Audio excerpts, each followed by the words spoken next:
selamat datang di podcast Di Balik Tinta Pemilu.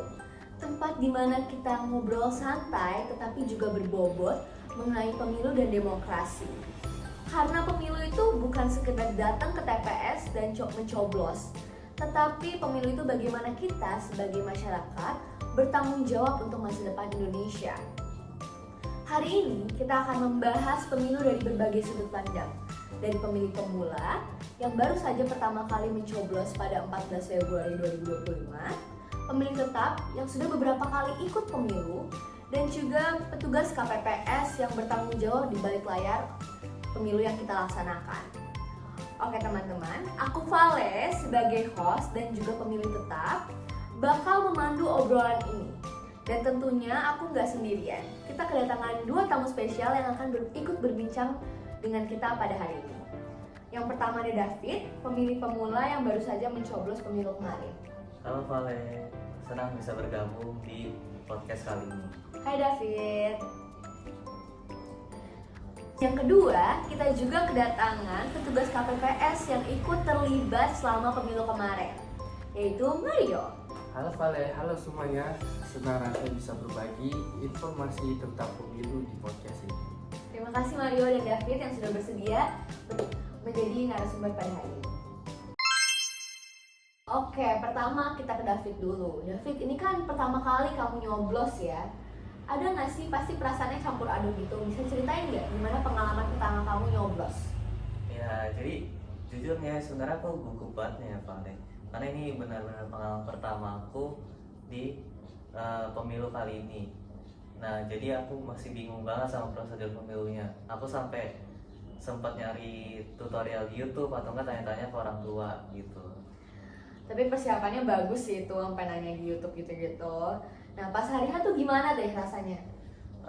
Pas datang ke TPS-nya itu sih, karena banyak orang tuh aku grogi banget dan ngeliat kayak ada anggota KPPS yang ngarahin orang-orang di situ untuk antri gitu. Awalnya masih ngerasa canggung gitu sih, tapi ya membaur aja sih sama suasana di sana. Terus apa yang paling bikin kamu kaget waktu kamu nyoblos? Aku kaget tuh surat-suaranya banyak banget dan orang-orangnya itu yang kita pilih banyak banget, jadi kita harus kayak hati-hati memilihnya supaya kita menentukan pilihan yang benar dan kita nggak ngerusak dari surat suaranya itu sih. Iya, aku dulu juga kaget pertama kali nyoblos. Tapi kamu tuh gimana cara kamu bisa memilih kandidat yang baik gitu sebagai pemilih pemula? Apa yang kamu lakuin? Kalau aku dari sebelum-sebelumnya tuh aku lebih ngikutin dari sosial media, kayak dengar berita, nonton debat dan semacamnya. Terus aku juga kayak ngecek rekam jejaknya dari calon-calonnya ini. Jadi aku bisa nentuin nih pilihan aku yang mana gitu. Iya, itu wajib sih ya dilakuin kita sebagai pemilih. Nah, tapi ada nggak kendala kamu selama proses pemilu itu? Kendala sih pasti ada ya. Yang paling utamanya itu pas aku udah menentukan pilihan itu kayak ada aja gitu orang yang menghasut buat pindah pilihan atau ya memaksakan pilihannya dia gitu. Tapi aku tetap berpegang sama pilihannya aku dan ya nggak menaruh hati lah dari omongan orang-orang itu. Oke. Makasih David. Oke teman-teman, sekarang kita beralih ke Mario yang berperan sebagai petugas KPPS di pemilu kemarin. Mario, bisa ceritain gak sih sedikit tentang tugas utama dari panitia KPPS di hari H pemilu? Bisa dong. KPPS atau kelompok penyelenggara pemilihan suara adalah garda terdepan dalam pelaksanaan pemilu di TPS. Tugas kami itu bukan cuma duduk doang terus bagiin surat suara, tapi kami harus memastikan bahwa pemilu harus berjalan dengan lancar, jujur, dan transparan. Oke. Bisa jelasin dari awal apa aja yang kalian lakukan di hari pemilu? Pada hari pemilunya, kami sebagai petugas KPPS itu harus datang pagi banget. Tepatnya pukul 5 pagi itu harus sudah di TPS. Nah, di situ kami memastikan dan mengecek semua barang-barang dan komoditas yang kami butuhkan untuk pemilu itu ada. Dan TPS itu dibuka pukul 7. Saat semua orang udah datang, kami berbagi tugas dengan rekan-rekan kami. Ada yang membagikan surat suara, ada yang memverifikasi identitas, ada yang mengarahkan pemilih, ada yang mengawasi kotak suara. Nah, bagaimana dengan pemilih yang nggak paham cara mencoblos nih, Man? Gimana sih petugas mengatasi itu? Nah, ini sering terjadi ya di KPPS, terutama pada kaum-kaum lansia. Itu pasti ada yang bertanya, bagaimana nih cara memilihnya? Nah, disitulah kami sebagai petugas itu mengarahkan mereka cara mencoblos yang sah. Oke, berarti butuh kesabaran ekstra ya, apalagi banyak pemilih pemula juga yang mungkin banyak nggak taunya. Iya banget. Belum lagi kalau ada pemilih yang ngotot kalau nama mereka itu nggak ada di daftar pemilih tetap. Padahal kan kami sebagai petugas itu belum tentu tahu semuanya kan. Nah, di situ kami harus tetap sabar dan tetap tenang. Oke, setelah pemungutan suara selesai, tugas kalian tuh udah selesai, udah gitu aja. Apa ada lagi? Belum dong. Justru setelah pemungutan suara itu ada perhitungan suara. Nah, inilah proses yang paling melelahkan. Proses ini bisa sampai tengah malam loh. Di proses ini kotak suara dibuka dan setiap suara dihitung satu persatu di hadapan semua saksi yang hadir. Nah, saksinya ini bisa secara umum bisa datang ke tempat perhitungan suara.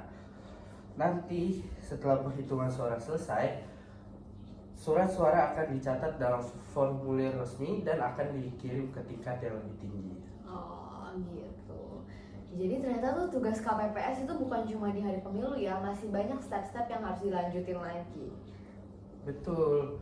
Sebelum hari H juga kita mengikuti pelatihan dan seminar mengenai pemungutan suara ya. Kita juga diajarkan tentang menghadapi pemilih dan diajarkan dalam situasi darurat di KPPS. Oh, luar biasa banget loh teman-teman. Perjuangan para panitia KPPS ini salut buat semua petugas yang bekerja keras demi kelancaran pemilu. Makasih ya Mario. Oke, pemilih pemula udah, panitia KPPS juga udah. Nah, sekarang waktunya aku sebagai pemilih tetap untuk berbagi pengalaman ke sobat-sobat demokrasi. Oke, jadi menurut aku sebagai orang yang sudah memilih beberapa kali, menurutku ada banyak perubahan mengenai sistem pemilu kita dari tahun ke tahun loh. Oh gitu ya. Jadi apa sih bedanya dari tahun ke tahun? Oke, pertama, waktu aku pertama kali mencoblos, dulu tuh pemilu nggak serentak dan kita hanya mencoblos mencoblos legislatif karena presidennya dipilih langsung David oleh MPR. Oh. Makanya aku juga agak kaget sih waktu tahu tiba-tiba kita memilih banyak banget pemilu serentak kayak presiden, legislatif, DPRD, DPD dan semacamnya itu secara bersamaan. Nah, betul. Makanya di sini petugas KPPS itu harus sangat teliti agar tidak ada surat suara yang tertukar atau yang kurang. Iya benar tuh kata Mario. Terus dulu aku ingat waktu nyoblos pertama kali, aku tuh cuma memperhatikan sedikit mengenai kandidat yang ada. Tapi setelah beberapa kali aku ikut pemilu, aku tuh makin sadar dan juga lebih kritis dalam mencari kandidat yang pas dan baik untuk kedepannya.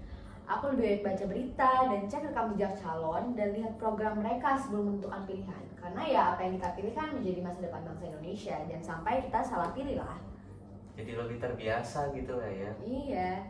Dan aku juga belajar bahwa memilih itu bukan cuma suka atau nggak suka, tapi soal memilih pemimpin yang bisa membawa perubahan yang benar-benar baik dan juga mengembangkan Indonesia, bukan malah menurunkan Indonesia yang sebelumnya gitu loh.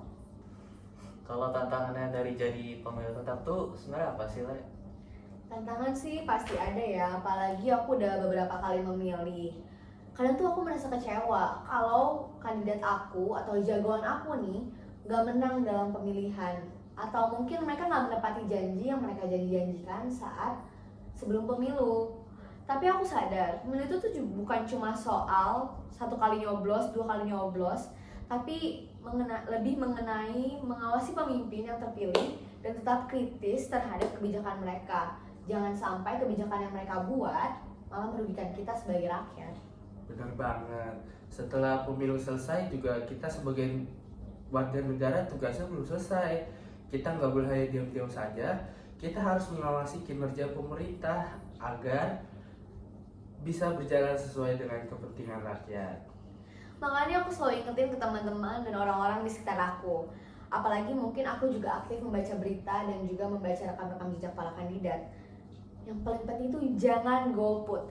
Satu suara kita itu berarti banget loh, apalagi buat anak muda yang jumlahnya besar dan mungkin akan membawa perubahan Indonesia ke yang lebih baik. Kalau kita cuek, justru suara kita bisa diambil oleh kelompok lain yang lebih aktif dalam politik. Jadi ya jangan sia-siain suara kalian aja sih. Kalau kita dikasih kesempatan ya harus kita gunakan dengan baik. Betul. Oke teman-teman, akhirnya kita udah sampai di akhir ya dari perbincangan kita yang lumayan berbobot tapi tetap santai ini.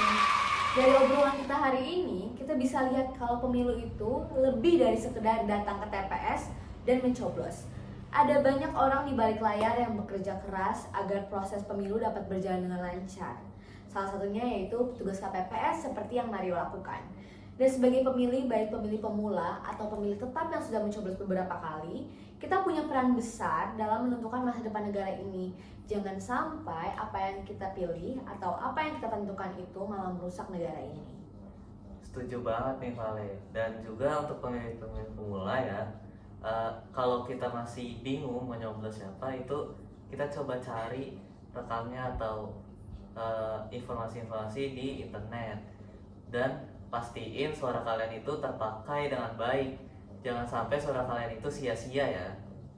Nah, dan juga buat kalian yang tertarik jadi petugas KPPS, aku jamin kok kalian akan senang dalam mengikutinya. Ya walaupun capek sih, tapi pasti juga ada kok kepuasan tersendiri karena kita bisa ikut dalam event demokrasi secara langsung. Iya teman-teman, jadi yang paling penting itu jangan golput dan gunakan hak suara kalian dengan baik. Karena masa depan negara kita sendiri yang menentukan. Oke, terima kasih ya David dan Mario sudah bersedia menjadi narasumber pada hari ini. Semoga diskusi kali ini juga bisa membantu teman-teman, para sobat demokrasi, untuk membuka wawasan kalian yang lebih luas lagi tentang pemilu dan demokrasi. Sampai jumpa di episode selanjutnya dari podcast Di Balik Tinta Pemilu. Sampai jumpa. Bye-bye. Bye-bye. Dadah.